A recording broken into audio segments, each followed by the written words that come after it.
மயிலாடுதுறை பேருந்து நிலையத்தில் மோதிக்கொண்ட இரு இளம் பெண்கள் சமூக வலைதளங்களில் வைரல்.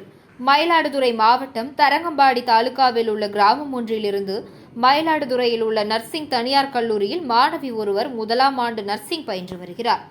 இவருக்கு அண்மையில் அவரது உறவினர் ஒருவருடன் திருமணம் நிச்சயமாகியுள்ளது. இதனால் அந்த இளைஞருடன் பழக்கத்தில் இருந்த அதே கிராமத்தை சேர்ந்த பிரிண்டிங் பிரஸில் பணியாற்றும் வேறொரு இளம் பெண்ணுக்கும் நர்சிங் மாணவிக்கும் இடையே கடந்த சில வாரங்களாக மோதல் ஏற்பட்டுள்ளது. இந்நிலையில் இந்த மோதல் விஸ்வரூபம் எடுத்து 4 நாட்களுக்கு முன்பு மயிலாடுதுறை பேருந்து நிலையத்தில் வெடித்துள்ளது. இதில் பிரிண்டிங் பிரஸில் பணியாற்றும் இளம் பெண் நர்சிங் மாணவியை பாய்ந்து சென்று தாக்கும் காட்சியும், அதன் பின்னர் அவர் நர்சிங் மாணவியிடம் தலைமுடியை பிடித்து கொடுத்து அடிவாங்கும் காட்சியும் பதிவாகியுள்ளது. இந்த சண்டையை அப்பகுதியில் உள்ள மக்கள் தலையிட்டு பிரம்ம பிரச்சீதம் செய்து விலக்கிவிட்டனர்.